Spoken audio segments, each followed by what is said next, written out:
I'd like to call to order the Village Committee of the Whole meeting to order at 7:02 p.m. on May 30th, 2013. Village Clerk Simsky, would you please call the roll? Mayor Gonder. Present. The clerk's here. Trustee Addington. Here. Trustee Barker. Here. Trustee Barry. Here. Trustee Nero. Here. Trustee Scott. Here. Trustee Seneca. Here. Manager Searle. Here. Attorney Carrera. Here. Police Chief Mulhern. Here. Public Works Director May is Here somewhere. Fire Chief Wise. Here. Deputy Police Chief Gunter. Here. Staff Accountant Carlton. Here. Acting Community Development Director Malley. Here. Village Planner Ziegler. And our Public Information Director McIntyre. Will everyone please rise and join me in the Pledge of Allegiance? I pledge allegiance To the flag of the United States of America and to the republic for which it stands, one nation, under God, indivisible, with liberty and justice for all.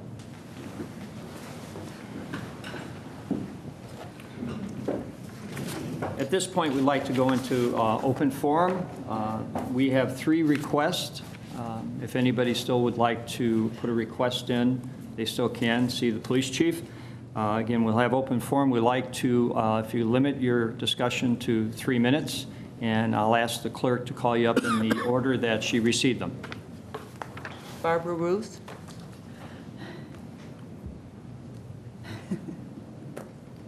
Good evening. My name is Barbara Roos, and I am one of the directors of Angel Haven Foundation. Angel Haven Foundation has been in existence for 14 years. We support over 200 families in the Appalachian Mountains down in Virginia. I would like to request a 4-day yard sale, which will be held June 20th through the 23rd at the West Hills Community Church Lot, which is on 55th Street. What we do is, all year long, people donate items to us. We separate them out. We send what the requests are for the people in Virginia down to them, and what is left, we use to have our annual benefit sale. Everything is donated for us except food. So the proceeds from this sale, we use to buy food for them for the next year. When we set up the sale, there's nothing marked. People come and just give us a reasonable donation and take, hopefully, a lot of the goods home with them. We currently have 2 storage units, my garage, my house, filled with items. So we are requesting the community come out. I'll make a deal of any kind that you want just to move these items out to us. We probably have over 50,000 items for our sale this year. Wow. Our sale starts on the 20th. We open at 9, and usually between 6 and 7, we start to tarp things down, or whenever the mosquitoes show up. Okay. We are looking for individuals to help. You don't have to move lots of heavy anything. I have 25 kids that come and do that for us. We just ask that they come and take items out of the boxes and put them on the tables for us. So if anybody in the community would like to come and help, we certainly would appreciate that. I am also would like to request, I know there is a fee for the tents. We have quite a number of tents. I would like to ask that those fees be waived. And also, we get a dump truck from the village on the weekend of our sale. So if anything gets ruined, we can certainly throw it in the dump truck, and also to get that fee waived as well. That's the sign. Last year, with the heavy winds and whatnot, we lost 4 of our major tents. So we have replaced 2 of them, but I'd also like to ask anyone in the community if they'd allow us to utilize their tent for the week. I'd certainly come pick it up and bring it back to them in a clean manner. For whatever reason, when we have our sale, the winds just start howling through every year. It rains, so last year We really got a lot of our product damaged along with our tents there. So we are trying to recoup them, but currently we've only been able to replace 2 of them so far. So I'm asking for tent donations this year as well. One good thing, we have 2 young girls that are graduating high school down there that are going to go to college. So this year we have supplied them with laptops and school supplies and other items that they need for their dorm room. So we're very excited to hear that, you know, somebody is going to take another step and hopefully do something to help themselves get out of their predicaments down there. Any questions? I would just ask, I mean, since I wasn't here last year when this request came, has that been the procedure to kind of waive the fees? So yeah, I'd say there wouldn't be a problem this year. No, we've done it the last several years. Several years. I've seen it, and you're at 55th and Wilmette, and Yes. Okay, on the Yes, south right side. at the West Hills Community Church. Every year they are very generous to allow us to use their field right there. And there's ample parking. They also have an outhouse in the back that they use for the girls that play soccer. So it has worked out relatively good for us. Do we just place that on the agenda to be approved on Monday night? Perfect. Anybody object? Nope. We will put that on our agenda to be voted on Monday night. Excellent, thank you Thank so you. much. And everybody should come and see our sale at least once. You can't It's imagine huge. how big it is. Pretty spectacular. Thank you so much for Thank your you. time. And next from our Westmont Special Events Corporation, Kelly Smith and Bob Reed. And company. And we Martha. have Martha with them too. Hi, my name's Bob Reed. We're here to represent the Westmont Cruising Nights and the Westmont Fresh Marketplace coming up in 1 week from today. I just got some things that we've been passing out and handing out and preparing for this. What we got here? It's just what we've made is magnets like this for the nights of the car shows. Cars like this, we shrink down to fit on these little cards, or magnet cards. This is the Fresh Market advertisement, which flips over and has a schedule on it. These vehicles here are local, they're from Westmont. I'm especially proud of this one, that is mine. And then we got this too, that we hand out at all the other shows, which I've been to about 4 or 5 shows in the last couple of weeks, handing these out. Which we have the DJ called Big Bopper that I managed to get this year, and he's already advertising the show in other towns. So he wants a stack of these to hand out that he was going to do tonight, but that's been canceled. So, but everybody I've talked to at all the shows, they've come to town before, and they're looking forward to coming back to town. And I told them, give us a chance, you know, and if there's anything, anybody can suggest any improvements or what they do and don't like, let us know, and we can work on correcting it. Kelly, do you want to tell us about the change for this year, that The big change. big change, and when it starts? It starts 1 week from tonight, Thursday, June 6th. And what we're going to try this year is we're closing down Cass from Westmont Pharmacy to China Chef, barricaded, so it'll be a safe environment for families especially to come out and everyone to walk around. You'll have the Fresh Marketplace, you'll have the bands, DJ, and you'll have the cars. And Kids Crafts will be every week by the Westmont Library. And just trying to make it a safe environment and still have the roads open to get around. Burlington won't be closed. People can get around and see how it works this year. And we've been advertising as with the flyers and the cards to other car shows, passing them out, trying to get more people and cars to come. And trying to think if there's any questions. The key is that the businesses will remain open. Yes, The yes, parking lot now will be available for parking, yes. which, The same part, yes. That's right there by Amber. That parking lot's available. There's always the one behind China Chef. You'll still have parking along Burlington now, since it won't be closed. Plenty of parking. Walk on over from the streets and the businesses will be open. And we're going to have better weather this year. So, Very good. yeah. Any questions? No, And looking forward to the it. other thing is, we do have yard signs that, unfortunately, my fault, left, they're locked at the office, but we will be getting those out to people so that people can put them out in their yards and all around town, and also for the Taste of Westmont, which of course we're working on, is coming up.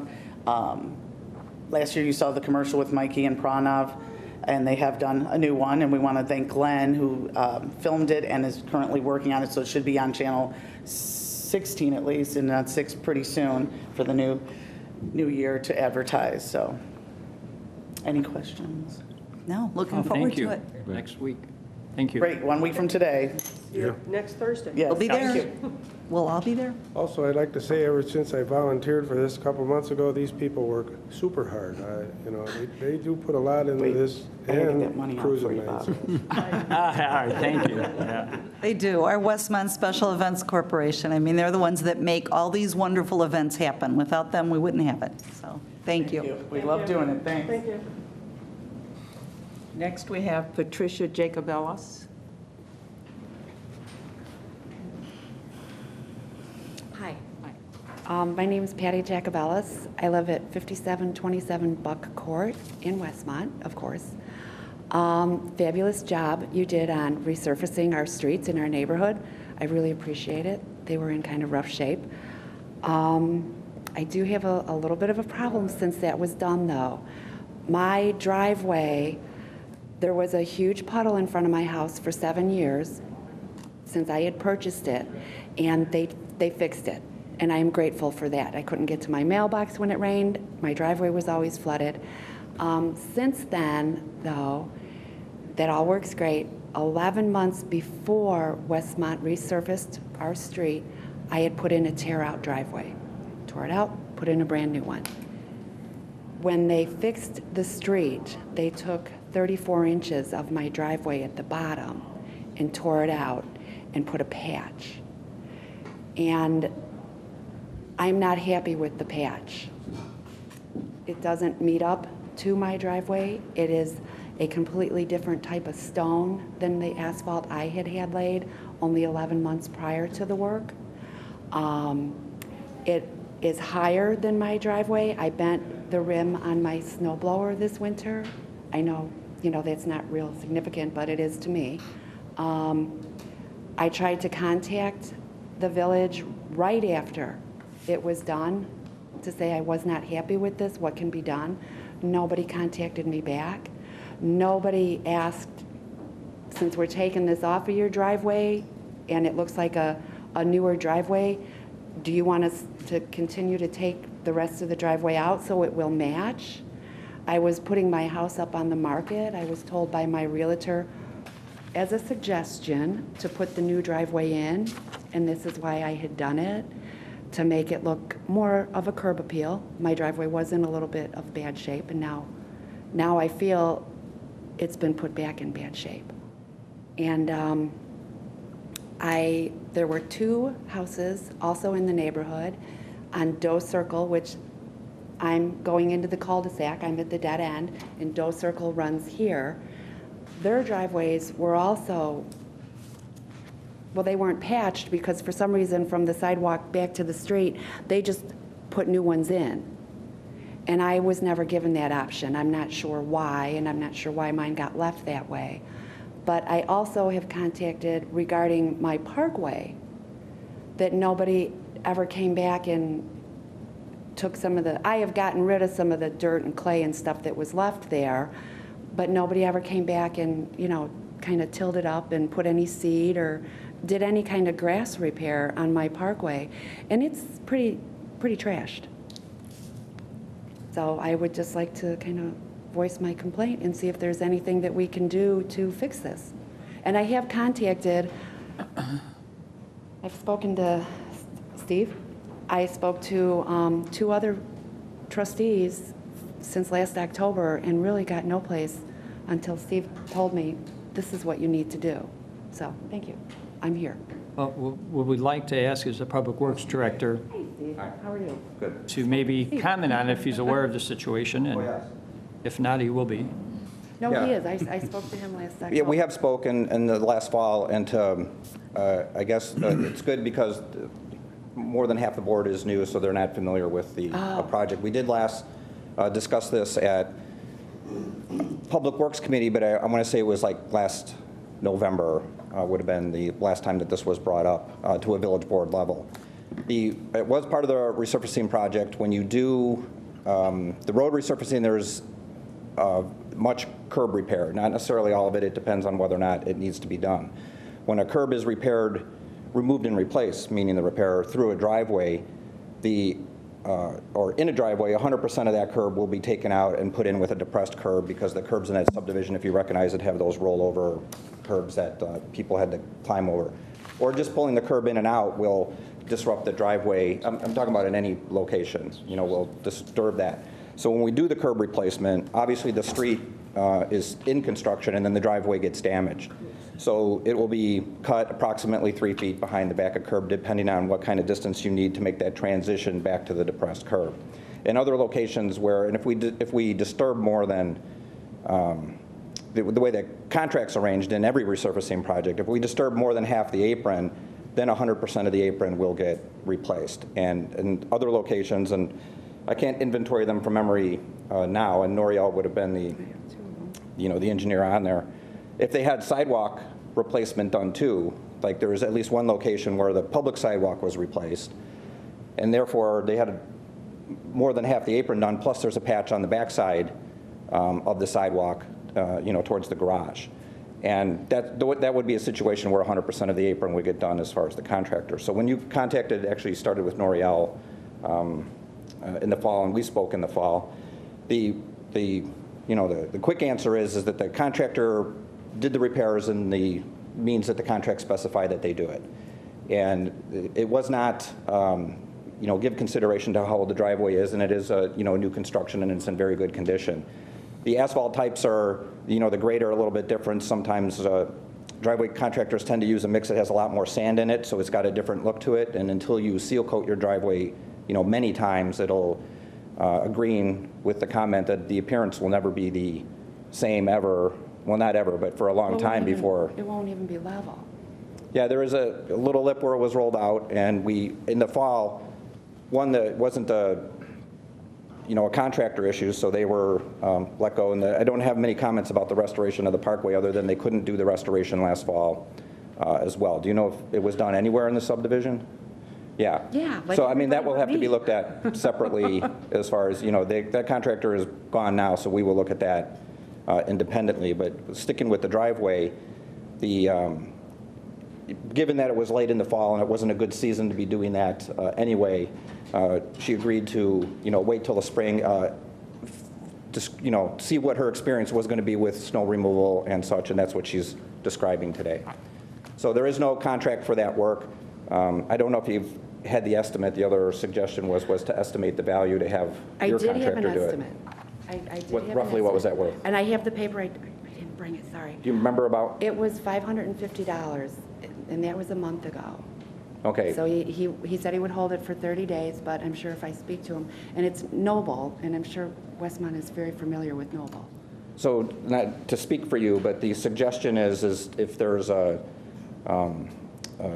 repair warranted, we would normally let the resident do the repairs themselves and seek reimbursement for 100% of it. But it's something you would physically have to see, to appreciate how it turned out. And I know Trustee Klebanow contacted me earlier in the spring, and I believe Steve Nero too, right?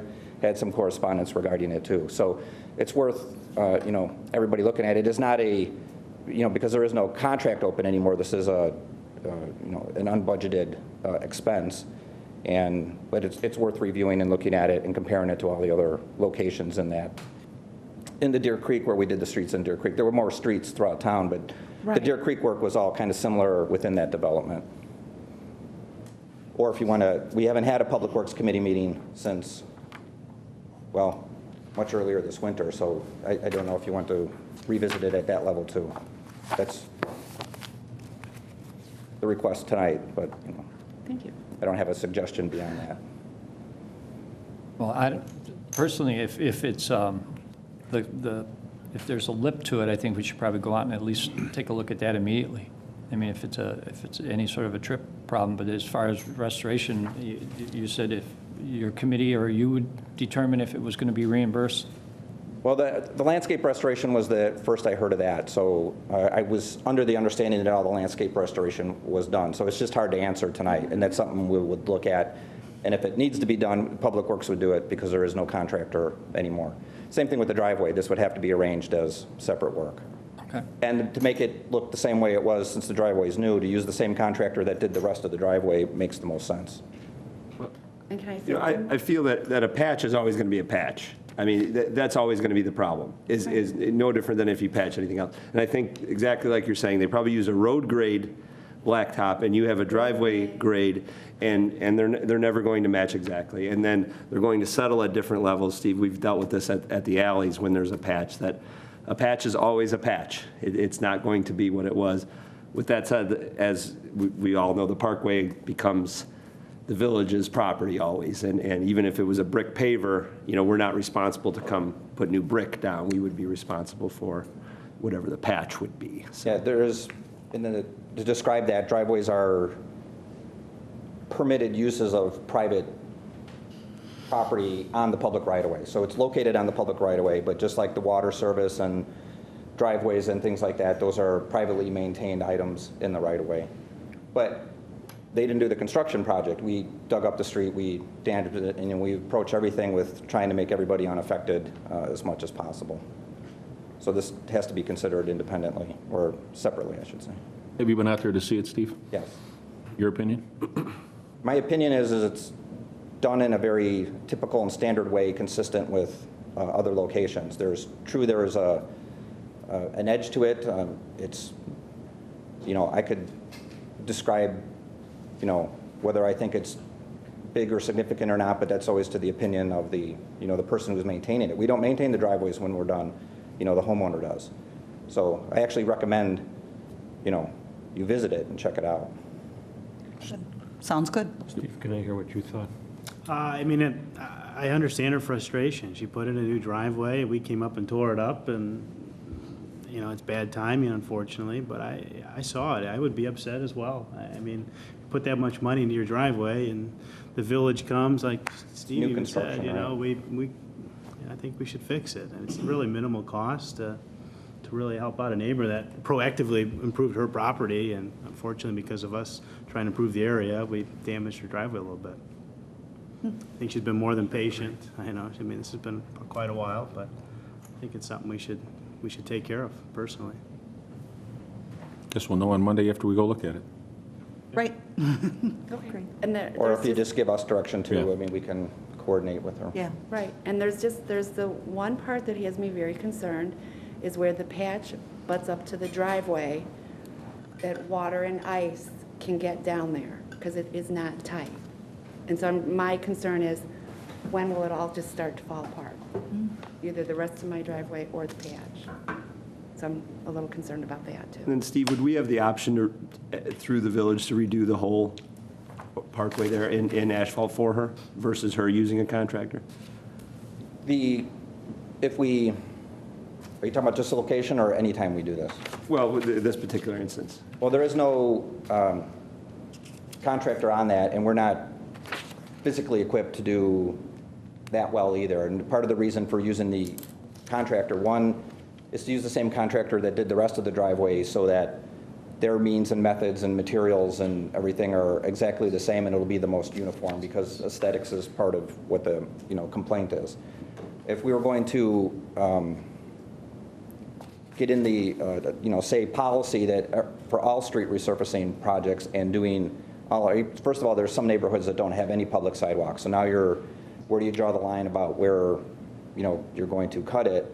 And I'll just say if there's going to be a seam anyway, the more money you invest in the driveway apron is less resurfacing you can get done. So it's just, you know, I'd have to say it's just about the economics of the project. You know, we patch it to the extent that is necessary to accommodate the work, which in this case is the curb. And locations where, like I said, where they had the rollover curb before we went in there, those require more attention because the driveway's now at a, the patch is probably a different slope than the rest of the apron too, not just the seam, but the, you know, it's got 2 slopes to it. And probably different at one end than the other because the street's going uphill or downhill, you know. And will they always use street grade blacktop for driveways? No, there is a different grade for driveways, but that doesn't mean the different grade that the contractor used for driveways is the same grade that they used when they did it. And sandier mixes visually look a lot better in a driveway, and they turn out really pretty, and contractors like to use them, but they're not as strong, and they're flexible, and they tend to deform more in extreme heat. So there's pros and cons. And then like with the seal coating thing too, if there were any cracks or seams or anything like that, enough seal coating applications would take care of that, but you would always see, you know, the edge. Would the direction be to have staff look at it and we take a look at it Monday night, come back and give us an idea of what your recommendation would be and the cost? I will forward you all my notes that we had from that last time the Public Works Committee when that was last discussed, and then if you look at it on your own and then let us know Okay. how to proceed. We meet again Monday night at 7, Okay, should I be here? if you like. You don't have to. You don't have to be, but you're more than welcome Depends if there's to. something better on You TV or not. could, you could watch from home. Yes, but you're more than welcome to. I have report cards to do Monday All night. right, thank you. Thank you for your time. Thanks for coming. And that's all the requests we have. Is there anybody else who wanted to address the board during open forum? If not, I will close open forum and move on to reports. Under the reports, the mayor's report, I'm going to ask Police Chief Tom Mulhern to please come up to the podium and talk about fundraising for Special Olympics. Thank you, Mayor. As I was here at the last meeting, the big day is upon me, or us, I guess. Tomorrow, Friday morning, May 31st, myself, Deputy Chief Governor, and other officers will be participating in the Torch Run for Special Olympics Cop on Top program. It's a statewide program. It's a record number of locations, 151 locations throughout the state of Illinois are participating this year. And all the proceeds go towards Special Olympics and the athletes. We had Michelle Forsley here the last meeting to talk a little bit about how it affects the athletes. And it's the cause, it's our charity, it's our cause that we work for. So we'll be up there. Everybody comes, if you give a $10 donation, you get a coffee mug with a coupon for coffee. Any donation of any amount, even a penny, gets a free donut. And I will not be eating the donuts. I've had enough already. So just thank you for the time to be able to. So I would hope everybody could just stop by. Dunkin' Donuts on 63rd Street, just west of Cass, south side of the street. How much they're throwing at you? We don't do that anymore. Last person who threw one hit me, so that's why I said we don't do that. Oh, yes, we do. Rain or shine, yes. If it's rain, we'll be inside. If it's thunderstorming, Deputy Chief Gunther will be up with the metal umbrella on the roof. So. Thank you, Tom. Thanks, Mayor. I have a couple other items. I'll have my first Coffee with the Mayor on Saturday, June 8th. It's just at 10 o'clock, and we're going to move it around to different businesses in town. We're going to start off at Brood Awakening on that Saturday morning, and I will have one trustee with me. Bruce Barker, Trustee Barker, has volunteered to be there, and it's just kind of a friendly welcome. And if anybody would like to come and chat with us or with me, it's just an opportunity not only to kind of greet and meet us and talk to us, but also to enjoy Brood Awakening's coffee. So and that's right downtown here, about a half block from Village Hall. Starting at 10, did you? 10 o'clock that morning. Another one of my items I have is, and I'm going to ask Larry McIntyre if he could please come up, our Public Relations and Marketing Director. And I served on this first commission, Promote Westmont Commission, during Mayor Addington's term. And the Promote Westmont Commission was formed to use hotel tax dollars to promote the community. And I think Trustee Seneca was also on that first committee with me, as well as former trustee Nancy Martins. And our job was to administer and grant requests and then also assist in promoting the community. We ran the 75th celebration. And I think the idea came back, and I think the idea we can give to Trustee Barker, our Westmont First, sort of similar to the old Westmont Promote Commission. So Larry, I'd like you to kind of explain the idea. Sure, and actually, you probably covered most of it, but we do need to credit Trustee Barker for coming up with the idea of Westmont First, but as Mayor Gunther suggested, it's very similar to the old Promote Westmont. It's about marketing our community in a very positive way, not only within our community, but then to the whole Chicagoland area. The idea is to promote positive marketing for our community to draw visitors to Westmont.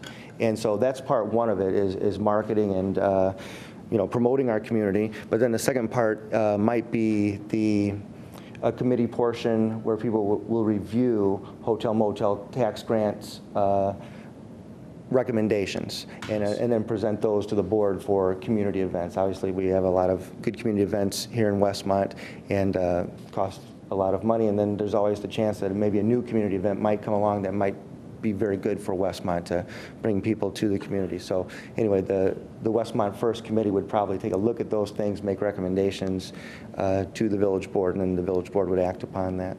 But I think what we're looking now is just to have a discussion period, and people could probably funnel their ideas to the mayor or Trustee Barker about Westmont First and what we can do with this committee, and then we'll see where it goes to. I think the idea is to maybe, if the board so desires, is to set aside X amount of dollars out of hotel tax dollars to be used for grants. And this committee would kind of oversee it, similar to what the Westmont Auto Mile is kind of doing now with the chamber. So it's in the thinking process right now. So Larry's assisting us in developing this. So if anybody's got any ideas and comments, please forward them on. Great. And Larry, you could stay there for the last one.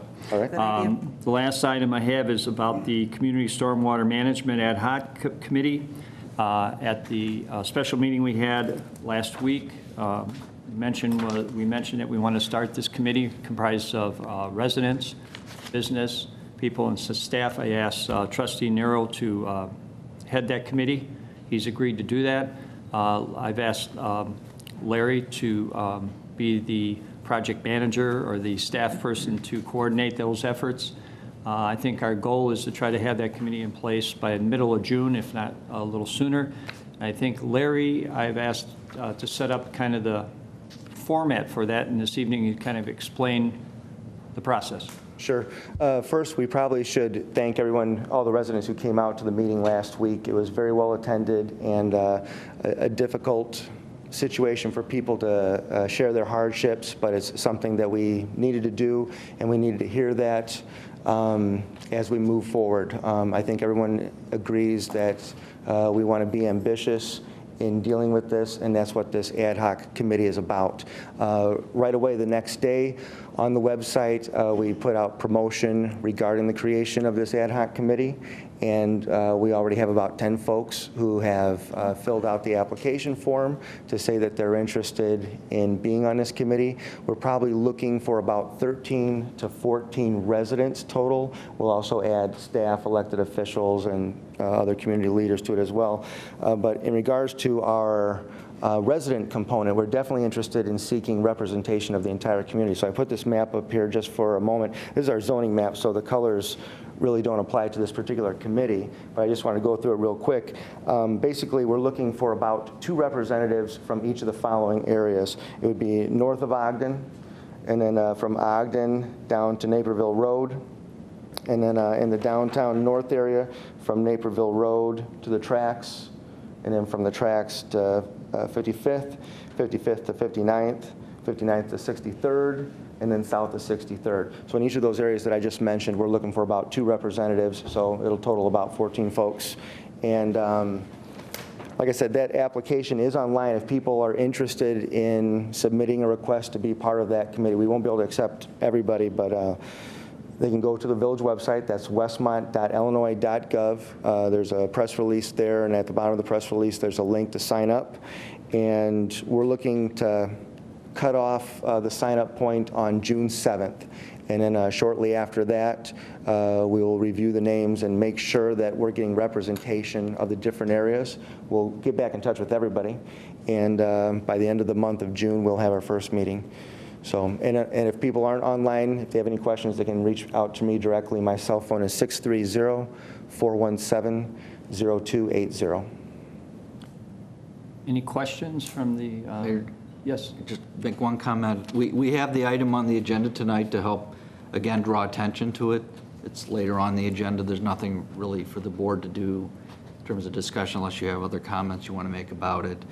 But the idea would be to probably remove that from the agenda, and then we'll have that on the June 13th agenda, and hopefully we'll have a list of people who would actually be appointed to this ad hoc committee, and then the village attorney can approve an ordinance that will define the committee and who's the member of the committee.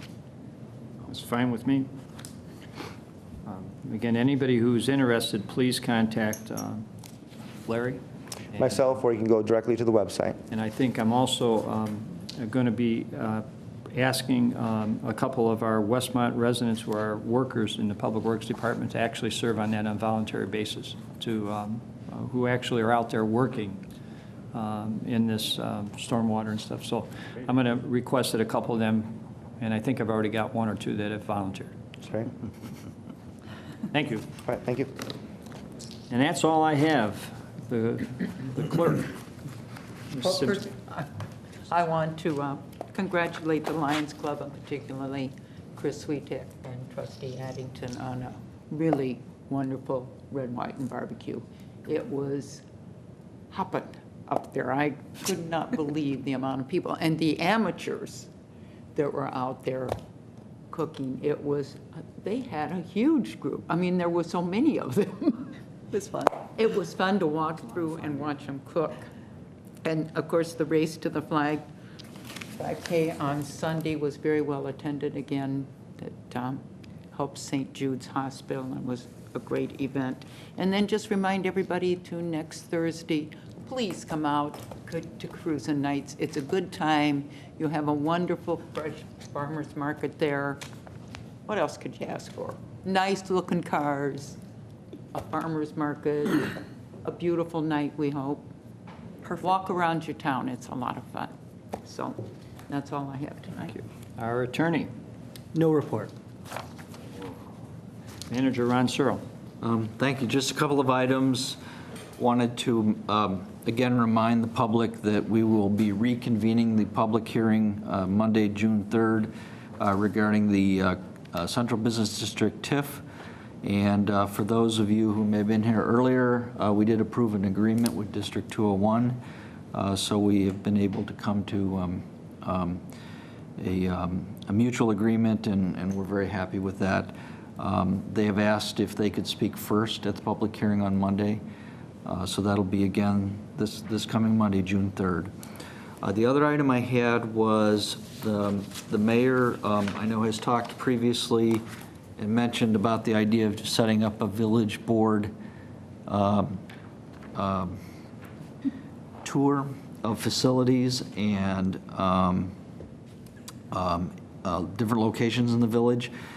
We've talked just kind of tentatively about 3 potential dates. Good. And want to throw these out to the trustees and get your feedback and see if we can have some sort of a consensus.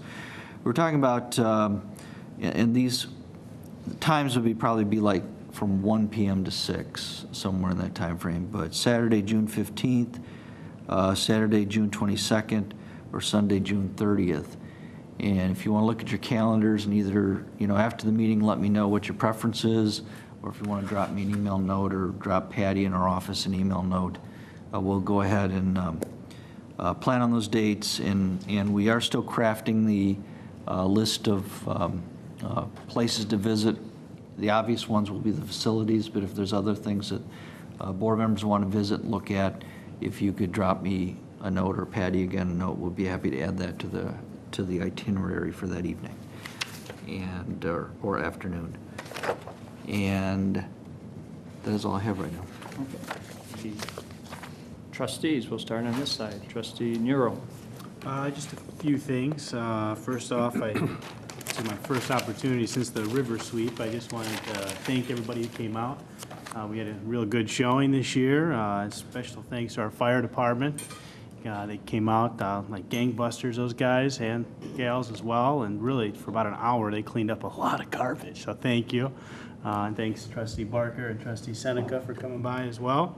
We had a lot of fun, cleaned up a lot of garbage again, and look forward to doing it again next year. But aside from that, I also wanted to bring up a Westmont resident pointed out an article in the paper about the village of Downers Grove and what they're doing for flood, I guess you could say flood victims in their town.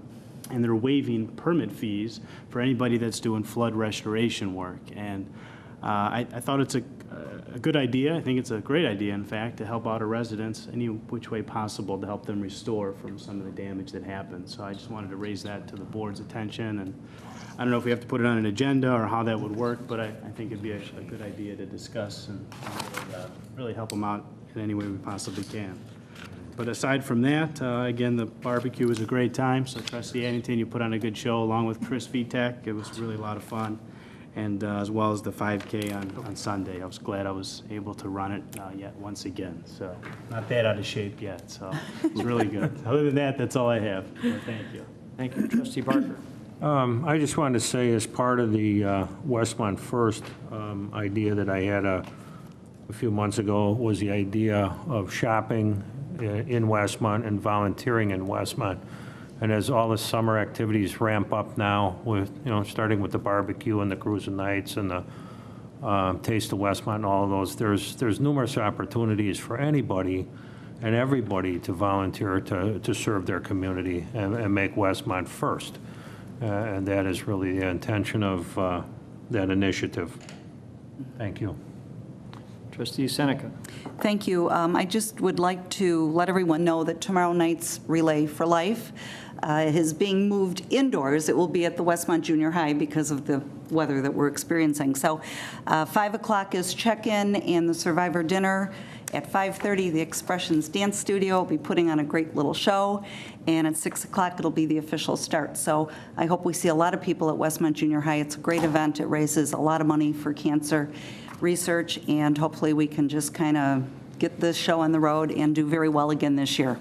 I won't dwell on the red, white, and barbecue. It was excellent in every way. But as a Lions Club member, I want to say thank you to all of the volunteers.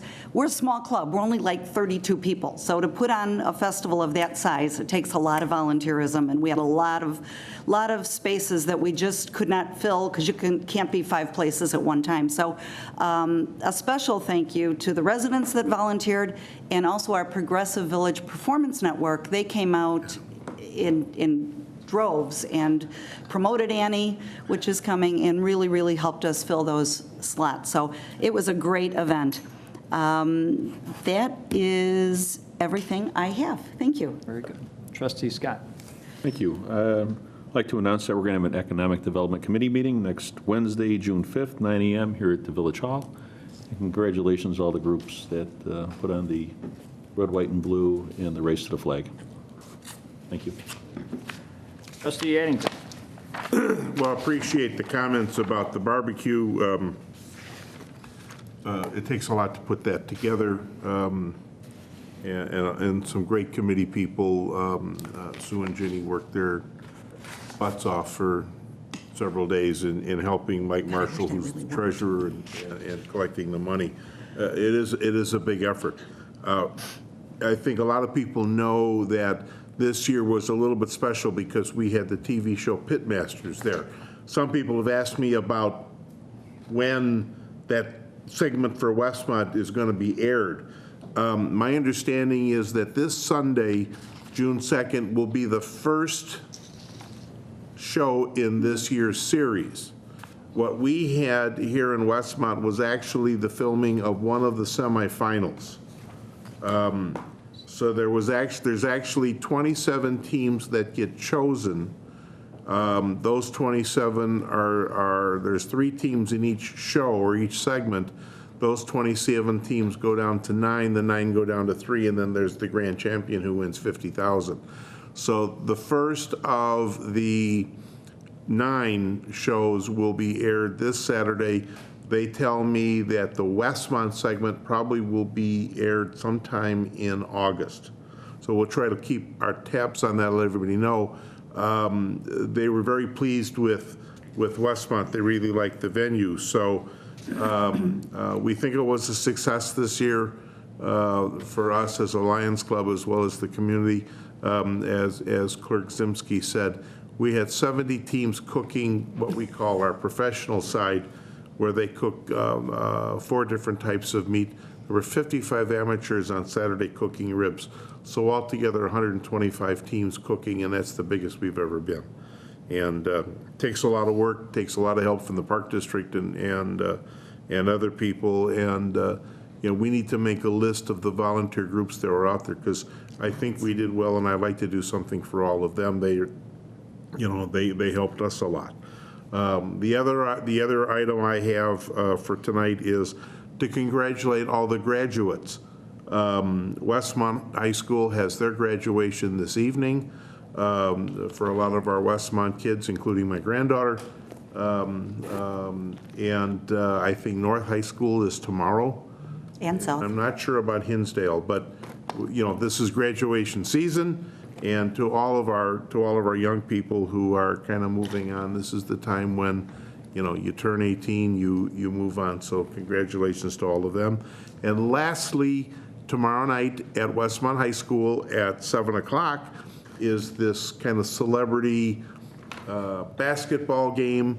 It will be the team from 2001, which was the team that went downstate and lost to the eventual state champions.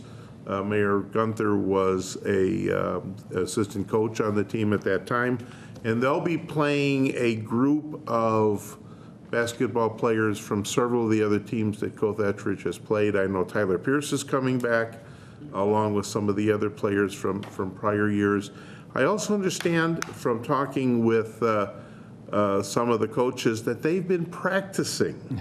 Oh, no.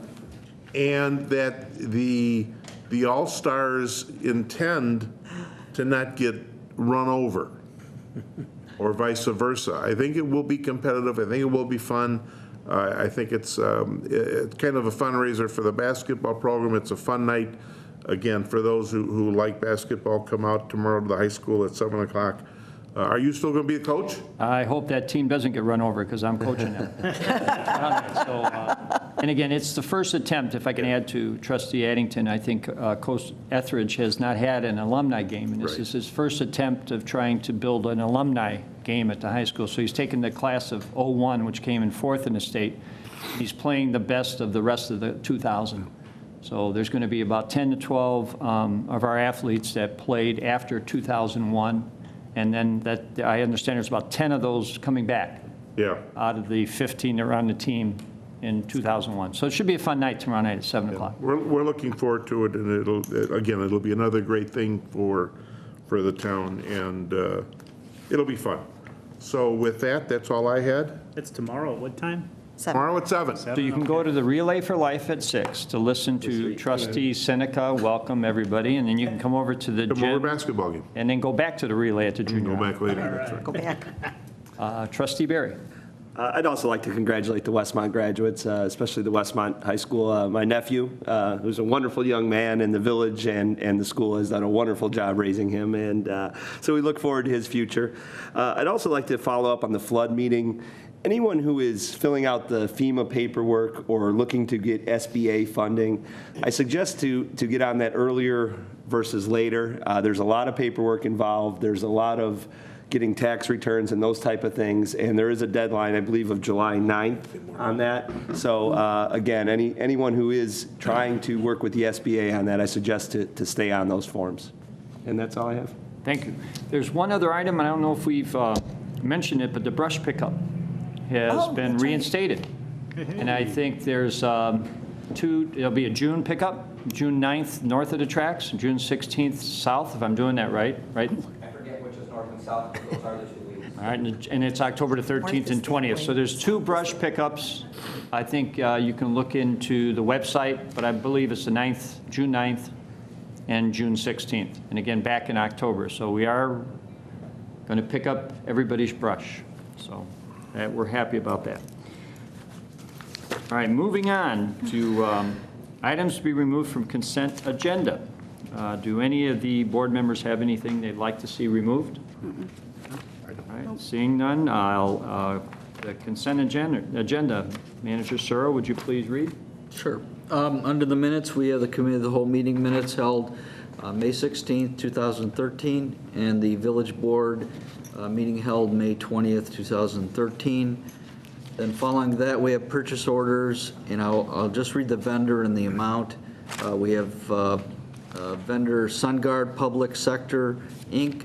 for $35,593.13. We have the DuPage Metropolitan Enforcement Group for $19,760. We have the Municipal Well and Pump Company for $19,400. We have Don Morris Architects for $12,488.22. And we have Civic Plus for $11,176. And finally, to round it out, we have West Suburban Alano Club for $5,462.50. Just for some of the new board members, anything over $5,000, according to board policy, appears before the board to be approved before it would eventually go on the finance ordinance, which is the next item under the consent agenda, which is finance ordinance number 3, and the total amount for that is $637,265.09. And those are the items on the consent agenda. Any questions or comments? That will be placed on Monday night's agenda for a vote. Under unfinished business, there's none on the agenda. So I'll move on to number 9, new business. And A is 502, 532 Oak Avenue, the Kayla's Crossing lot coverage variation. Manager Searle, would you please read? Monday night, the board will consider an ordinance approving a zoning code variance request from Paul McNaughton of McNaughton Development for 6 lots in the Kayla Crossing subdivision to allow lot coverage greater than 35% maximum allowed. We have the petitioner here, I believe, and we have our staff member, village planner, Jill Ziegler, to answer questions as well. Good evening, trustees, board members. Paul McNaughton, McNaughton Development. Do you guys want me to make a brief presentation regarding this issue, or do you want to ask questions? You might as well make a presentation. Okay, sounds good. We were before the Planning Commission, I think, about 2 weeks ago with this request. Basically, the gist of the request is we're looking for about 5% additional lot coverage for 6 of the 8 lots out at Kayla's Crossing. As some of you may know, we've already started construction on Lot 6, and Lot 1 is actually a lot bigger than the other lots out there, so we don't need the lot coverage variation for those lots. The reason for the request is basically so that we can do some of the things that some of our customers have wanted.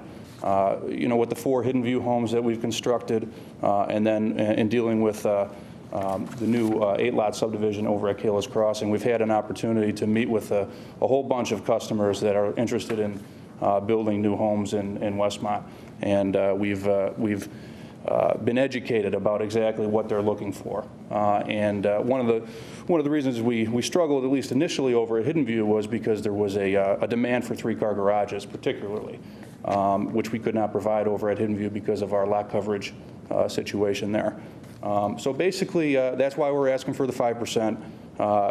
You know, mostly it will be used to install a 3rd-car garage stall. We'll do some nicer features in the home as well, maybe do a little bit bigger dining room, bigger master bedroom where people want it. We think that the 5% is justified, and I'll have my engineer, Scott Schreiner, is here as well. He'll speak to that.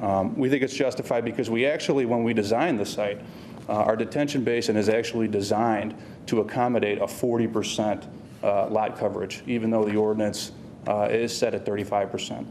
So for that reason, we think that the variation is justified. So I'll let Scott speak a little bit more to that. if you guys want to hear from an engineer on calcs. If you want to hear it. I'm Scott Schreiner with Design Tech Engineering. As Paul said, the detention basin that was designed for the site had some extra capacity in it when it came to the stormwater volume that's required in order to meet the required release rate for the detention basin. The change that's being requested had a very small incremental change to one of the parameters of designing the stormwater management basin. So we went through those calculations and we supplied them to the village's engineer to show that the water level difference in our pond will be raised by less than 1 inch. And because we had additional freeboard in our detention basin from the calculated high water level to the overflow point on the control weir, that additional volume could be contained within the volume once the pond is completed and conforms to the construction drawings. So in addition to that, one of the ordinances that the village has adopted, which came from DuPage County's ordinance, has to do with volume control best management practices. Now, that particular ordinance requires a separate type of detention storage or stormwater runoff storage. Our detention basin, not to get into all the details with this, but our detention basin provides 0.12 acre feet of storage for the volume control best management practice. The original design, based on 35% lot coverage, required 0.07, and we provided 0.12. The increase in impervious coverage that they're asking for right now raises that requirement to 0.08. So we're still 50% greater than what's required in order to meet the volume control best management practice. And the reason I bring that up is because it's part of our detention pond. It's the lower portion of our storage in our detention pond. And it basically holds all the initial runoff from impervious surfaces on a piece of property. So the initial 1 1/4 inches of rain that falls on a piece of property typically, theoretically, gets absorbed into the ground surface. What this ordinance says is for all the new impervious coverage that you put on a piece of property, that first 1 1/4 rain that falls on that impervious surface, you need to store that separately. And you need to store it in a location that's not discharging it off site. So it's an important item for two purposes. You can't, once you put impervious surface down on the ground, you generate more volume of stormwater runoff because it can't absorb into the ground. So what that ordinance does is it requires developers to take that water and store it so it's not leaving the site. And it gives it an opportunity to absorb back into the ground before it ever leaves the site. So one of the biggest complaints about new development is that you've increased the volume of runoff to the neighboring properties. With this new ordinance, that's not the case because we're containing that volume. And in addition to that, we're containing it at 50% greater than we actually are required to by ordinance, just based on the design of our detention basin. So it's kind of a brief, quick, dirty. If anyone's got any questions on anything I said, feel free. I'll try to explain a little better. Can we ask staff maybe to comment on it, Jill, if you would, before we ask questions? Yeah, the Planning and Zoning Commission gave this a favorable recommendation. They were comfortable since our planning engineer was going to be reviewing the calculations and confirming the consultant's calculations as well, and this will also be going to the county for review to confirm the best management practices. Questions? Do we have the result of that? I mean, did we confirm? It's in the process, but if this is all contingent upon that, or the variation would be contingent upon that. So if it was proved that they didn't meet it, then we would not allow the 40%. I guess one of the questions some of us might even have is if we go with a 40% lot coverage and now the homeowner moves in, that means if they want to put a patio in or a pool or a shed, they have to come and ask for a variance before they can do that. Right. And I am uncomfortable putting any resident in that position. So I would just kind of maybe like to talk about that a little bit and see how that would be addressed. Sure. We've talked to the developer about that as well, perhaps leaving a little bit of flexibility, maybe 37% rather than maxing it out at 40. And Paul, I'll let you. Yeah, that's fine.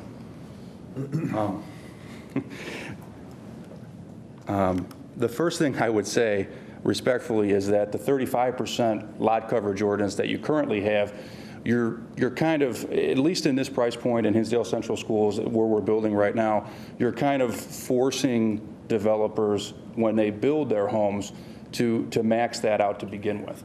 Because that's the type of product that people, that we've come to learn that people want. They want to have a 3,500, 3,600 square foot home on a 63 by 150, 160 lot. So I think you're going to run into that problem a lot. I can tell you, though, that it's probable that we will not use that entire additional 5%. Scott has drawn, I think, 6 grading plans for us now at the new site. And even with the plans that we're proposing that are above that 35% lot coverage, I think we're averaging somewhere around 37.5%, 38%? Not even. Not even, okay.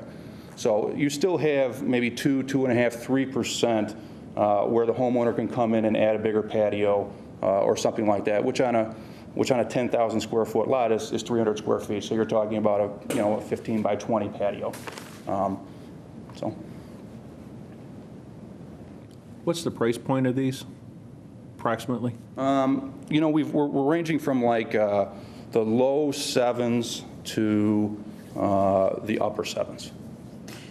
It's very encouraging to think that this type of development is now coming back. It's been a number of years since we've seen anything like that anywhere, not just in Westmont.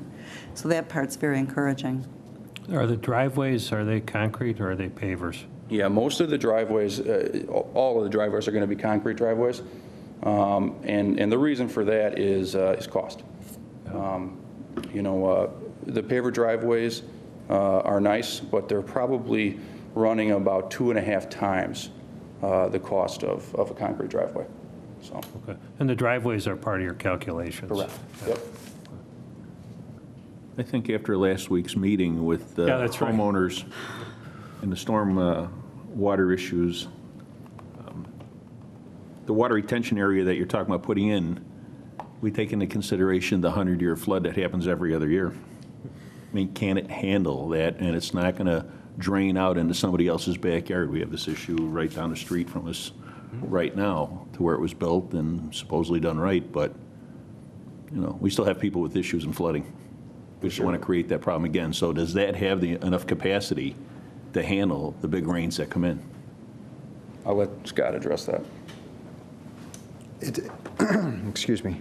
It does. The detention basin was designed per the village's ordinance, which is for the 100-year storm event. So the capacity in the pond meets that ordinance, and it's designed for the 100-year. Now, if you have back-to-back storms, if you have a 50 to 75-year storm event and then you have a second one the next day and the pond has to drain down completely, then you run the risk of overtopping. And that's just the nature of the beast, unfortunately.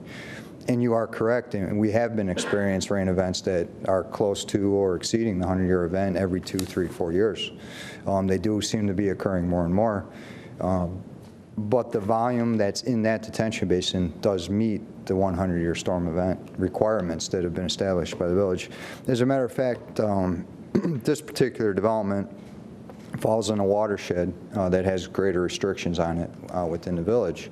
So most of the ordinance in the village, and most of the watersheds in the village are allowed to release at a 0.1 CFS release rate, whereas we were restricted to a 0.07 CFS release rate because of the watershed that we were in. So this detention pond will have more volume in it just because of that issue as compared to other detention ponds in the area, in the village. Are there any homes in the area that it's downstream or lower than what this property is? This particular detention basin drains into a wetland area. That wetland area then drains, can't recall the name of the street? Wilmette. Drains to Wilmette. As part of our review process, we did have to obtain permits through DuPage County as well because we were draining to a wetland. And as part of that review, we had to prove to DuPage County that we weren't hindering that wetland. And part of hindering a wetland isn't only sending more water to it, it's taking water away from it. So we had to go through that process with DuPage County. Well, they actually ended up waiving that requirement for us because the watershed that drains to the wetland, it's 100 acres approximately. I know the percentage. Generally speaking, that gets waived if you're less than 20%. Correct. Tributary. So our 2.1 acres is less than 20% tributary to that wetland. So what's happening on our 2 acres in the eyes of the county is negligible as to the overall water situation that's going on within that wetland, whether it be adding too much water or taking too much away. So they waive that permit requirement because of our size being so small as compared to everything else tributary to it. So just another reason to feel somewhat secure that what we're doing on this property with the additional detention, with the additional restrictions, and the fact that DuPage County was ultimately not overly concerned about the impact to that wetland, we're pretty comfortable that we're not going to have any negative impacts to the surrounding neighbors. Just trying to show the residents that we're doing our homework. What's that? Just trying to show the residents that we're doing our homework. Thank you. Thank you. I'm excited about the development, and I know you guys build a quality home, beautiful homes. But I don't know where I stand because we've had a room full of people here with the flooding issues, and it's a concern anytime we start to give that variance, and so I had to take a look at it and really take a longer look, and because I don't know how comfortable I am, as we had a room full of people here last week complaining about developments and that sort of thing that have hindered them, and so we'll take a look at it. Yeah, I would just like to say one thing. Last week during the Plan Commission meeting, we actually had some residents come out from across the street in the Fairfield subdivision. I think there were 2 or 3 different residents who came out, and that was after that huge storm event. They commented on the fact that the detention pond was actually in place at that point, was functioning, it didn't overtop. As Scott said, can happen in back-to-back big storm events.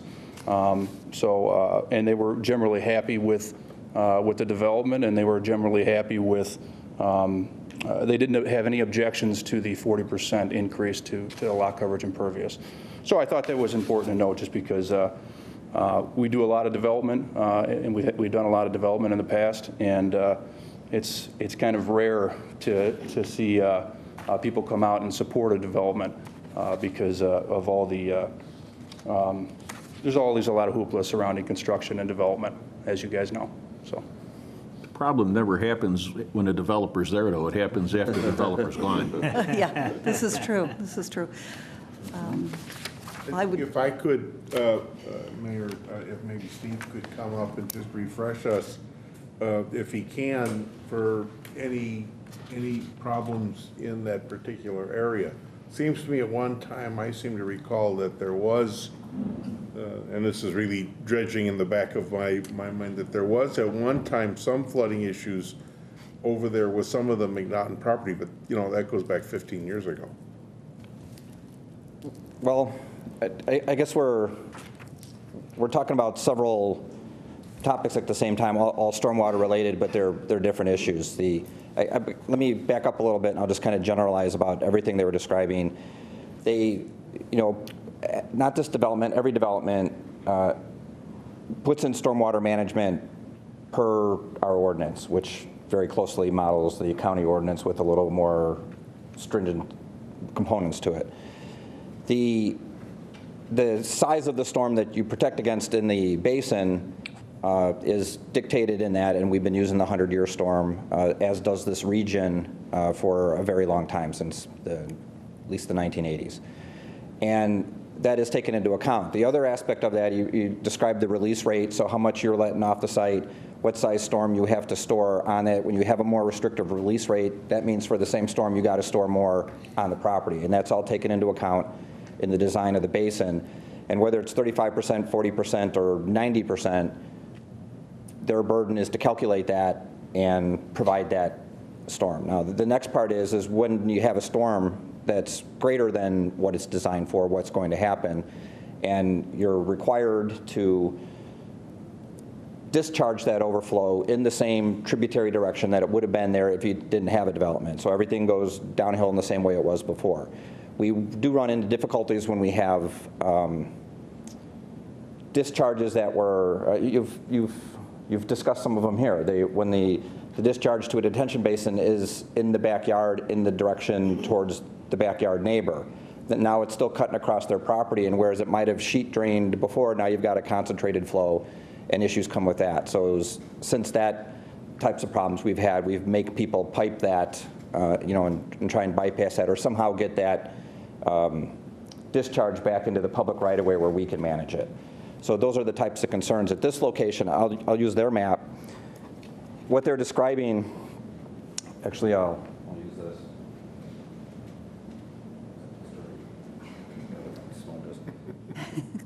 I was looking at it while you were describing it, and their development, actually you can see it is in construction here, and this is the development. And the detention basin is right here, and it is overflowing. Even the regular release rate goes through the wetland, and it has to, it's required to. There's nothing they can do to not make it do that. This is all part of the county ordinance.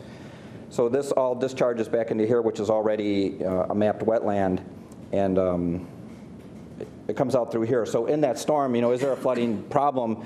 That does all fill up with water. All of this fills up with water, these backyards and all that, but it's doing that anyway. It's the wetland, it's what it does, and then it eventually combines with actually, if you want to only use April as the design, this was one mass of water. This whole field was, up to this house, this was almost all water connected with this basin. This was one mass of water all connected into one piece, but they weren't touching any structures. So the downhill direction is ultimately, well, everything's downhill from Westmont, but it's Willowbrook in this case. And so even if we have storms greater than that, even with the variance, the overland flow route is already predetermined and doesn't change with or without the variance. And the street in the middle of your screen? This is Wilmette Avenue. That's Wilmette. And this is Oak. I don't know, is this called Oak here too? I'm not even sure. 57th, I think. 57th. 57th, and then it swings around to Oak. Yeah, why am I asking? Right? I can see you guys walking on the beach. Turn on the map layers. Here we are. Any other? I hope that answers. So basically, we're going to get flooding in that area. But right now, what you're saying is that it's flowing not into anybody's homes, but it's flowing, might be in some backyards, but it's really going right to the going east. It's flowing in the direction that it's required to. This situation that we're describing happens with or without any construction on their part. It would still flow the same way? Yeah, so I'm just saying the difference between 35 and 40% is, the only difference that makes is what happens right here in their basin. Right. And it just has to be a little bit bigger, but they're saying it already is a little bit bigger, so if that's sufficiently proved, then there's no concerns. Are you comfortable? Well, I am, but I also add, I'm not the reviewer, our stormwater administrators, Ms. Nickel, and she looks at it closely. Will we have that by Monday? Well, like, her opinion by Monday? Was, Jill stated was that if they don't provide the volume, we can't let them build anyway. So even if you were open to it, we couldn't let them pull a permit if they don't provide the detention. So the only burden here is for them to, prove it. Now you're showing it with all the fingerprints on it, yeah. And currently where I'll those just 6 remove properties are, what is existing there today? Is there any home or anything there now? It's all open? There was one Vacant home land. on the property that was raised, and they've since built, there's one home right now in construction, and a second one about to be issued. And those are at 35%. So Those are- nothing beyond that can be done greater than 35% until the rest of it is. And 8 total lots? Correct. Is it 8 and 6 you're asking? Okay. Yeah, and just so you guys know too, the lot 8, which Steve said is just going to be about to be issued, that's at 35% as well. We're still asking for 40% on that lot, just in case our homeowner wants to add something in the future. But for all intents and purposes, that's going to be under the 35% as well. How many homes has McNaughton built in Westmont? Do you have any idea at this point? Jim McNaughton probably has built 200 homes. Paul McNaughton, which is this company, hopefully we'll be building 12 by the end of the year. So Is Jim still building? Jim is deceased. Is he? Yeah. I was sitting in that center chair when McNaughton started to build here, so. Well, I thank you, Steve, because I think that gives us a much better answer than I think I had before. Having the fact that that storm just hit really makes it touchy. Any other questions or comments? Anybody from the public would like to comment? If not, we will put it on the agenda for Monday evening. Thank you. Thank you. Thanks. New business B, the Class 4 liquor license, sweet and savory spot. Manager Searle. Okay, Monday evening, the board will consider an ordinance increasing the number of Class 4 liquor licenses by one to accommodate a request from Sweet and Savory Spot located 31 North Cass Avenue. We have our Deputy Liquor Commissioner here, as well as the petitioner to explain the request and Good answer evening. questions. Tonight we have a request for a Class 4 liquor license, which is a license for a beer and wine only with a service bar. I have Danielle and Dan, very easy to remember their names, co-owners of Sweet and Savory Spot located at 31 North Cass, which, as people will recall, was the old location of La Petite Suite, not to be confused with their new location, where they're at. So I will have Danielle and Dan take over and explain their background, the type of business they're going to have, how the liquor license will be incorporated into their business plan, and answer any questions you may have. I'm Danielle Kieran. I'm the sweet half. And I'm Dan Pollock, and I'm the savory half. And we're a bakery bistro, so I'm a dessert caterer. And I was the savory caterer, so I did a lot of meats and anything under the realm of vegetables and sides and stuff like that. so we're joining, and we are the Sweet and Savory Spot, and we're so happy to be a part of Westmont. We are having breakfast, lunch, and dinner. So we're open at 6:30 in the morning. Breakfast is going to be kind of more on the go. We'll have coffee and baked goods, some savory items as well. We do savory cupcakes, so there's a breakfast cupcake and some other fun treats. We also have smoothies and yogurt tea and oatmeal drink that'll be available every morning. Moving into lunch, very carving board. Dan makes his own lunch meats. We also have another chef who does vegan and gluten-free options. Oh, great. We have another baker who's going to be doing breads alongside with me. So everything is made in-house. From mustard to ketchup to Everything. mayonnaise, barbecue sauce.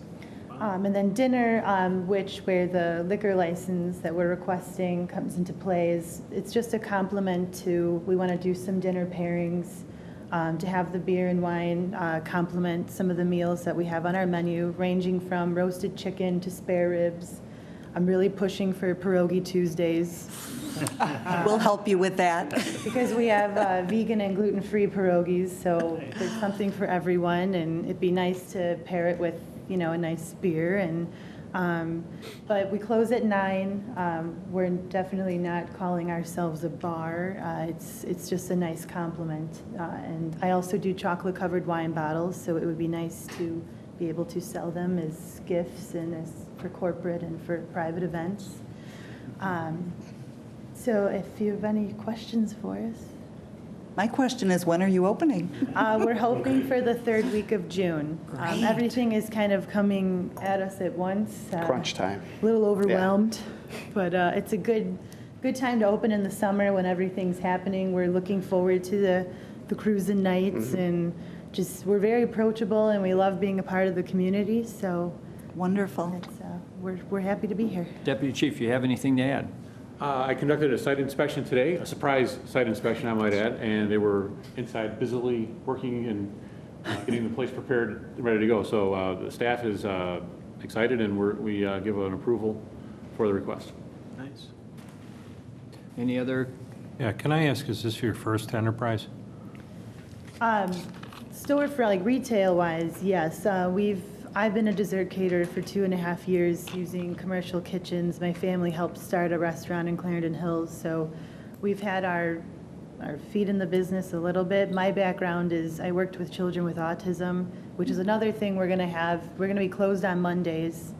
And then the first Monday of every month, I want to do kids cooking classes. Oh, cool. And there's a couple of families who have children with autism that we've spoken with.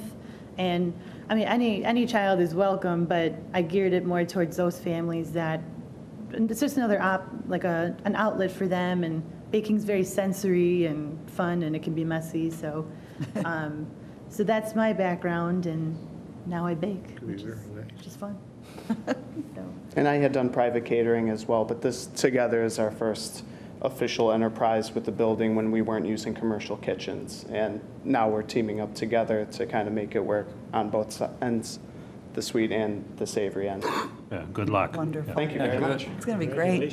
Thank you very much. We're excited. Any other questions or comments? Anybody from the public have any questions or comments? If not, we will place that on the agenda for Monday night for approval. Thank you. The brownies you brought in that one night were absolutely wonderful. Oh, thank you. Sorry you weren't here yet. Oh, my God, they were to die for. Thank you very much. We'll have those every day. We're looking forward to having you Sunday brunches, I guys. forgot to add. We're doing Sunday brunches. Oh, That's great. Very nice. Family Very style, so successful. you'll get a menu and you can pick everything that you'd like and we bring it to you, so. All right. Nice, Thank very you. nice. Thank you very much. Thank you. Thank you. Deputy Chief, you could stay right there, because the next item is the Class B tobacco license, and I understand we may have a request to withdraw. Yes, for number 2, we're going to, first of all, the petitioner is here, so I wanted the board to be aware that he has patiently sat through this. We had an item that came up just prior to the meeting that we'd like to withdraw the request at this particular time so he can work out an issue with his landlord. So we're going to withdraw now, and if they work it out, then we'll be back in front of you in 2 weeks. Good. Good enough. For the second one. Well, thank you for coming in anyway. He was granted a development permit last week, so, or 2 weeks ago, so. Yes. Okay, we will withdraw it. And you would like to say something else? On point number 1, which is just to point out for the increasing the number of tobacco licenses. We've had the tobacco licenses for roughly a year. We came up with this in May of 2012 as a way to a little tighter regulation on who we were giving tobacco, who was selling tobacco in our town. It is could be a potential status offense for children under the age of 18. The board at the time wanted tighter control of tobacco products, so we created at the time the classifications. Through the process, the assistant village clerk, KMAC, and I both keep lists of who has licenses in town, and one of them slipped through the cracks, so to speak. So it was a vending machine. We have now tracked down our vending machine, and we just need, for housekeeping, to increase the number by 1, so we have the true accurate count. All right. Cool. Sounds good. So one will be on the agenda. Number One will be on the under agenda, 2 will plat not. Will be on the agenda for Monday night? Correct. We will so do that. Thank you. Thank you. Anybody from the public want to comment on that before we move on? If not, we'll go to losing the public. Award of bid proposal, Boy, can we clear a room? Nettle Creek Nursery. Manager Searle. Okay, on Monday, the board will consider an ordinance awarding the construction contract for the 60th Street Stream Bank Stabilization Project to Nettle Creek Nursery. And we have any other comments from the Public Works Director? Just that this component, a little more background to this, for those of you that recognize the location, it's 60th Street immediately west of Williams. And there was a long issue with, call it a bridge, but it's essentially a very large diameter culvert underneath the road, and there was a failure and we had to reconstruct that. Because it is a stream, the permit requirements are, there are a lot more permit requirements, and including, with DuPage County and other factors. So we separated the construction project for the culvert, and because there's a very, very long permitting process, just the stream bank restoration, this stabilization project was handled as a separate contract and bid separately so that we could proceed with the actual, get the road back open.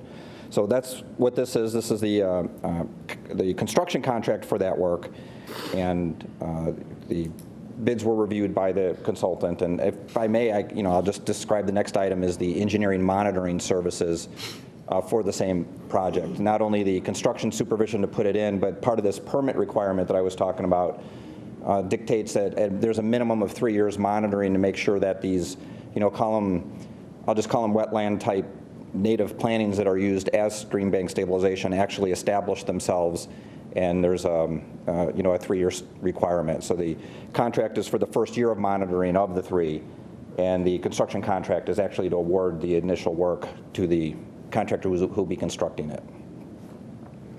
I don't know if it's okay that I did 2 items at once. He just did D and E, which Did good. It's the same engineering project. monitoring services Steve commented on, and at this point, any trustees have any questions on either D or E? Does this finish the project there? It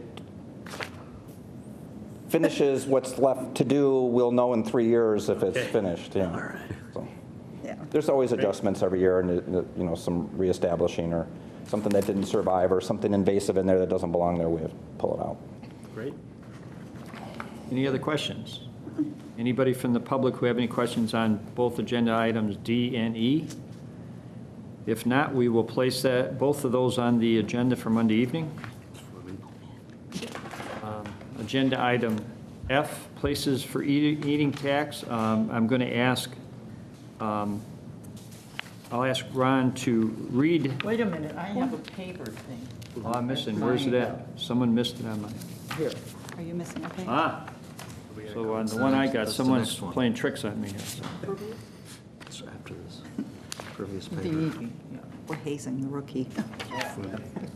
They are. Look at that. I don't even have it on here. We're How about hazing that? them. We'll go to the agenda that was just handed to me, F.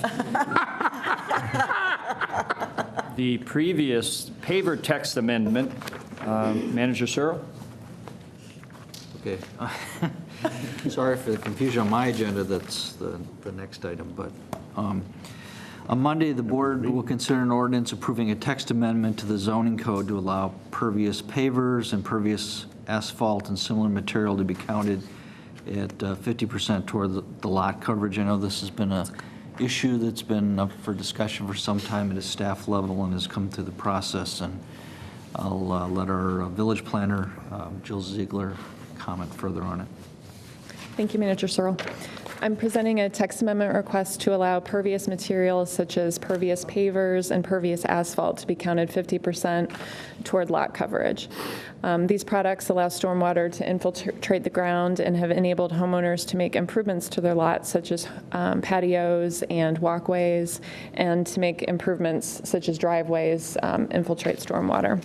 The Planning and Zoning Commission has approved several variations for pervious pavers over the past 2 years and asked staff to propose this text amendment to allow administrative approval of pervious material at a 50% lot coverage amount. Currently, we count it as 100%, and the county counts it as 0%. They don't count it at all, so we thought that 50% would be good because it allows for some coverage to be counted, but not all of it. This is similar to how decks are handled now. Lot coverage for individual residential lots is still restricted to 35% overall, as we discussed earlier. So you would never see an entire lot being covered with hard surface. I'm going to demonstrate a local residence lot who received a variation last year. He redid his asphalt driveway in pervious pavers.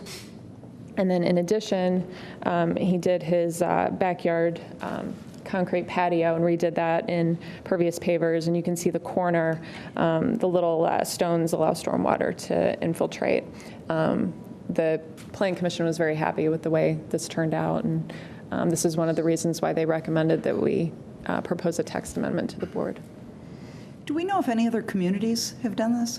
No, I checked with some of the other communities. They don't, like I said, the county does allow it to be counted 100%, but a lot of the other communities also allow more coverage than we do. Some of them are at 50%. I think Elmhurst only counts roofs.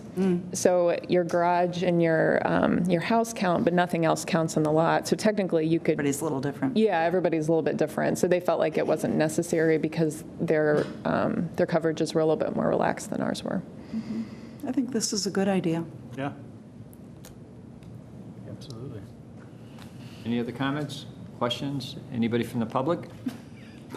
If not, we will place that on the agenda for Monday night. Thank you. Now I'm going to follow the right agenda. The next item is licensing provisions for dogs. Manager Searle.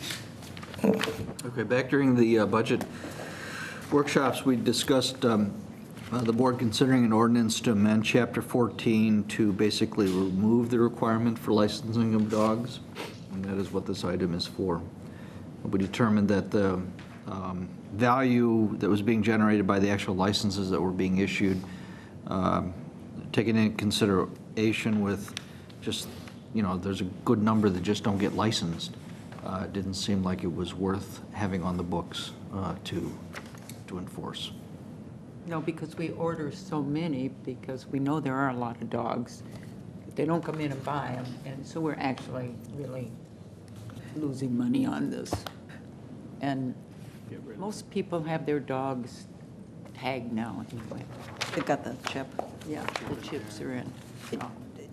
Kind of an offshoot to this, but just a point of curiosity, if we pick up a dog that's lost and we recognize that it has an owner and we know who that owner is, do we at that point verify that it has the right, the rabies and all of the right stuff? That's a good question. Yes, and that is done by our primary care, lost animal caregiver, Hinsdale Humane Society.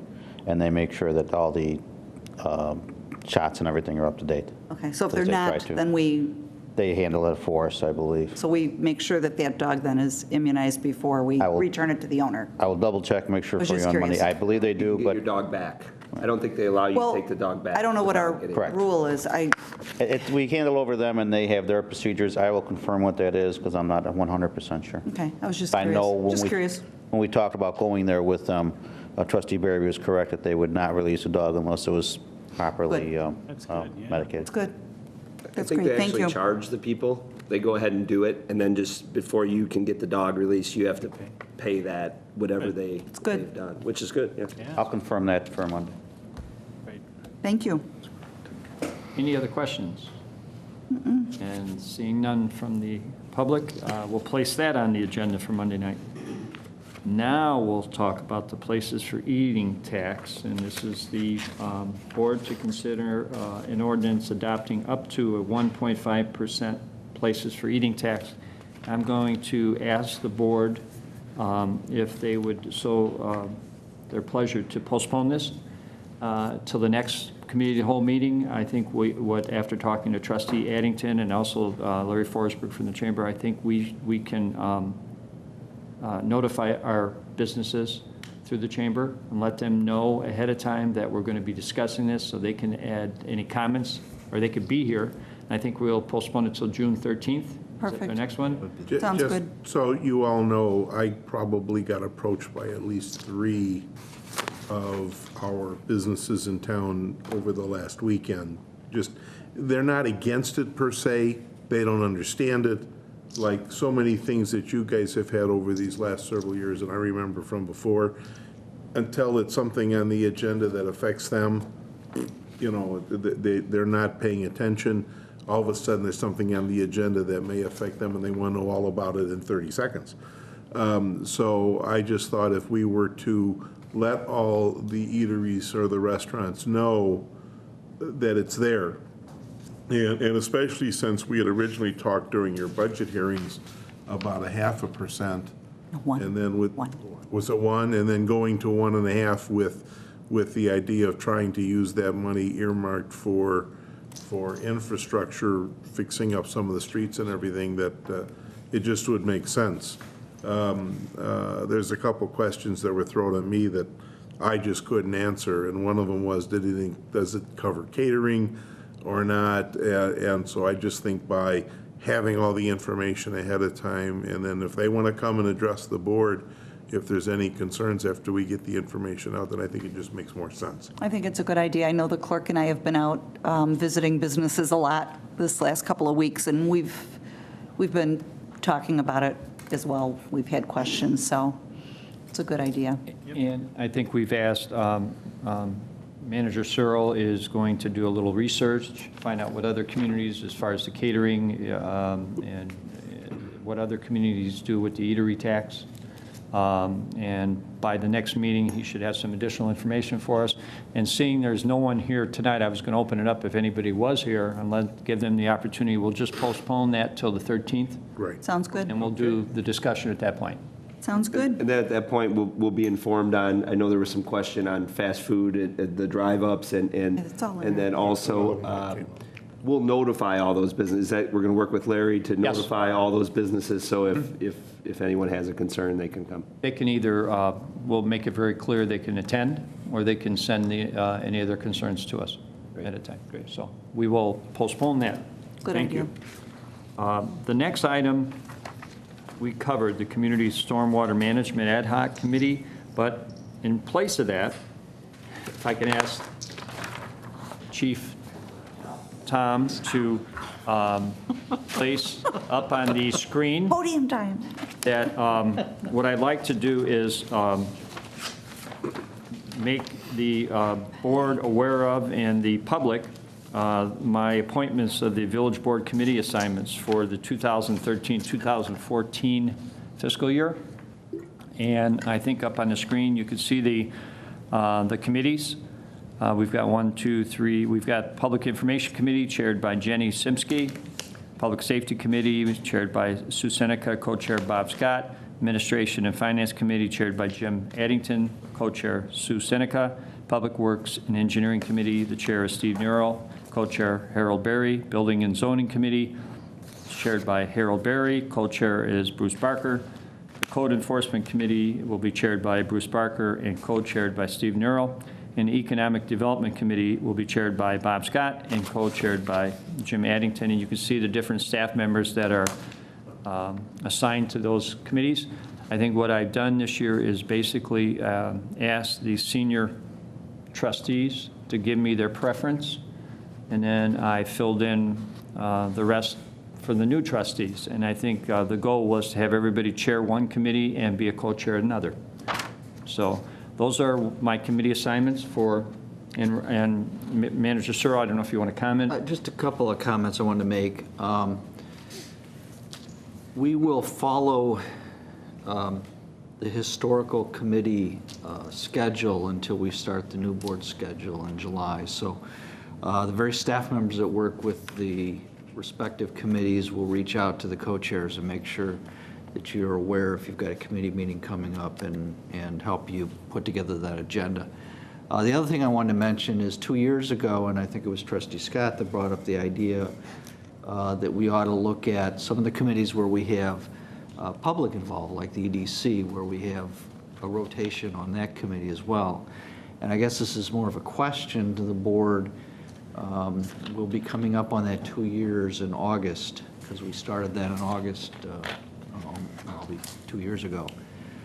Do you want to see a change in the committee structure, or because some of you are new with the committee, should we postpone that a year and then maybe look at it again next year? I would defer to the mayor on that. I mean, typically, those appointments are made by the mayor.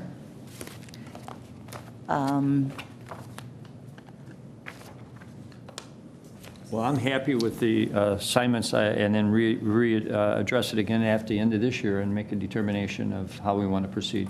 Just for context, it wasn't because there was any displeasure with people that were on the committee. I think the idea was to try to get new ideas involved. Kind of And we had had the same people on the EDC committee for many, many years, and nothing, you know, Correct me if critical of I'm them. wrong, because some of this is going back 15 years ago, but I believe that if the mayor does not bring any of these appointments up for consideration, people that are there stay there.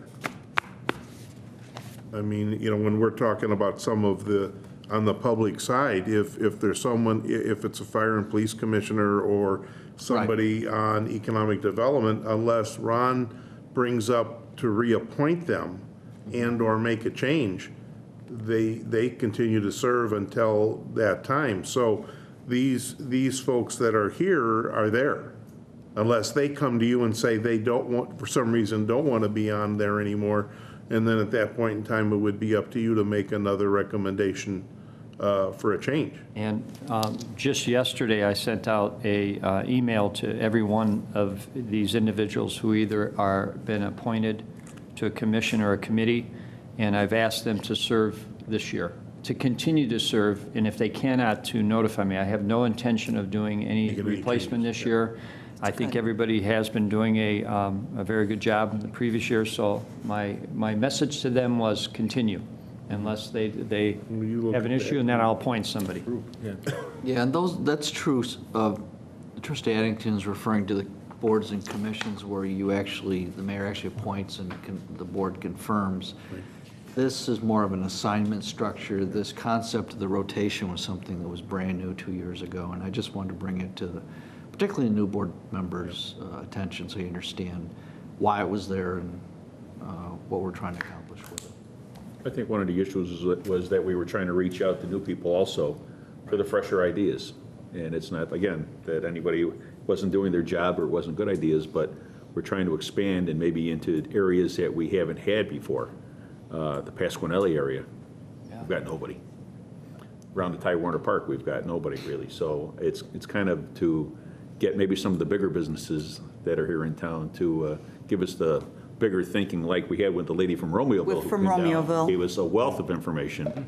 And all of a sudden you start looking at that and you're going, yeah, maybe we're heading in that right direction and we want to continue doing that, but we need people that are on that level to kind of help us with that, so. Can the Economic Development Committee, can that be added to, can I appoint more individuals to this? So if we find somebody, okay, thank you. All right, so if we find somebody. As long as we got seats, you can appoint. All right, good, okay. That is, yeah, I don't think that, in that particular circumstance, that's not by ordinance. No, it's not. The ordinance spells out the board committees, but it doesn't spell out who the membership is. Yeah. We've already added, in a sense, 2 more members. We invited District 201 and 60. And again, the whole rotational concept was just to get fresh ideas. Right. And just wanted to mention that that was a process we put in place that now comes up in August. And just to Trustee Scott's point, you know, this might even be a good time to sort of evaluate the EDC and its function and the way we do things, because we did get really some good input from another community, a very successful community, and the way they do things that we could learn from and maybe make some changes in how we do the committee. And that really doesn't mean that any one of us here. Doesn't mean anybody has to change. No, but it doesn't mean that any one of us here that Right. doesn't find a good person Right, who could make a good fit right, could be suggested. exactly. And I think Trustee Scott just gave 2 areas that if we know somebody, please let me know, and then we can approach them and ask them if they would want to serve. So I think it's a good idea. Yeah, great. And I There's think a lot of businesses up there that we don't even know. We need to tap into that knowledge that's up there. very good. And along with that, I know that Trustee Scott mentioned your first EDC meeting is June 5th, next 9 Wednesday. o'clock. Next Wednesday. And Right here. the Public Works meeting, Public Works Director Steve, I think is Tuesday, June the 11th? Correct. And that'll be kind of a Stormwater 101 for I've given away your topic, but I think we're going to be able to learn about Stormwater Management 101 from you. And that'll be where? Typically, it's held at the Water Division, At 6 o'clock or? at the discretion of the... Oh, that's right. I got to wait for the chair to decide that, so we will find out when Trustee Nero decides on that. You know, just one other comment on that, not on that particular, but on the committees, in the committee assignments. With the change of our meetings, it's going to be a little more difficult to schedule these meetings because we won't have a Thursday night to do before and after, or a Monday night before and after. So I would just encourage, especially our newer trustees, to try to make as many of these committee meetings as you can. It's just such a wonderful learning experience. If nothing else, it's an incredible learning experience. And you just get a whole new appreciation of what our staff does. So, and even like economic development, I know we have always encouraged board members to come to that whenever you can. Any board member, any committee, it's beneficial. It's good. They're all published, so there's no violation of open meetings. Any other comments on the committee assignments? Then we'll move on to agenda item J, which is village right-of-way dedication. And I'd ask the board at this time to, let's remove this from the agenda. We need some additional information from staff. And I don't. Like to bring it back on the 13th. We'll bring it back on the 13th. So you're postponing it? Yes. Yes, we'll postpone this till the 13th. Sounds good. Anybody got a question? Miscellaneous, is there any miscellaneous business or any other thing that I've missed on the agenda that I should have mentioned? If not, I do not see a need to have an executive session, so I'll entertain a motion to adjourn. So move, Scott. Second, Addington. Roll call? Trustee Scott? Yes. Trustee Barker? Yes. Trustee Seneca? Yes. Trustee Barry? Yes. Trustee Addington? Yes. Trustee Nero? Yes. Okay, thank you. Meeting adjourned.